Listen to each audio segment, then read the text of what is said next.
నిజామాబాద్ జిల్లా సమగ్ర శిక్ష ఉద్యోగులను వెంటనే క్రమబద్ధీకరించాలని సిర్పూర్ ఎమ్మెల్యే పాల్వై హరీష్ బాబు అన్నారు. జిల్లా కేంద్రంలోని కలెక్టర్ కార్యాలయ ఎదుట సమగ్ర శిక్ష ఉద్యోగస్తులు చేపట్టిన దీక్షకు పాల్వై హరీష్ బాబు మద్దతు తెలిపారు. ఇక సీఎం రేవంత్ రెడ్డి కాంగ్రెస్ ప్రభుత్వం అధికారంలోకి రాకముందు కాంట్రాక్ట్ ఉద్యోగులందరినీ రెగ్యులరైజ్ చేస్తామని హామీ ఇచ్చిందని గుర్తు చేశారు. ఇక సమగ్ర శిక్ష ఉద్యోగులను రెగ్యులరైజ్ చేసి వారికి ఉద్యోగ భద్రత కల్పించాలని డిమాండ్ చేశారు. ఇక సమగ్ర శిక్ష ఉద్యోగుల న్యాయమైన డిమాండ్ల సాధన కోసం వారి ఉద్యమంలో భాగస్వామ్యం వహిస్తామని తెలిపారు.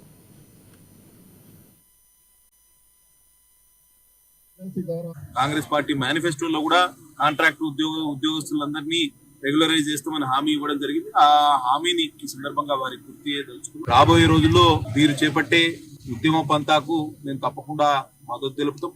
ఇవాళ కూడా పెద్ద ఎత్తున ఈ ధర్నాకు వచ్చిన సమగ్ర శిక్ష ఉద్యోగులందరినీ అభినందిస్తూ వాళ్ళ ప్రధాన డిమాండ్ వారి ఉద్యోగాలను రెగ్యులరైజ్ చేయాలి, ఉద్యోగ భద్రత కల్పించాలి, జీవిత బీమాతో పాటు ఈ ఆరోగ్య బీమా కూడా కల్పించాలనేది వారి ప్రధాన డిమాండ్. ప్రసూతి సెలవులు కూడా లేవు కాబట్టి వారి 180 రోజుల ప్రసూతి సెలవులు కావాలి అనే డిమాండ్.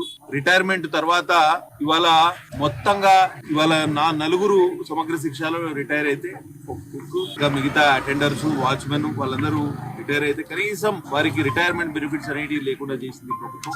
వాళ్ళ ఉద్యోగస్తులందరూ చందా వేసుకుని వారికి కొంత మొత్తాన్ని ఇచ్చారంటే వాళ్ళ దారుణమైన పరిస్థితి ఎట్లా ఉన్నదని ఆలోచన చేయాలి. ప్రభుత్వం చాలా మందికి 2014 కన్నా ముందు ఉన్న కాంట్రాక్ట్ ఉద్యోగస్తులందరినీ రెగ్యులరైజ్ చేస్తామని చెప్పారు. సమగ్ర శిక్ష ఉద్యోగుల జోలికి పోలేదు.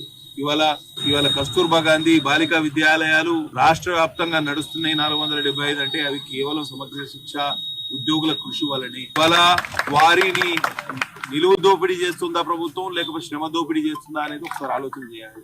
కాంగ్రెస్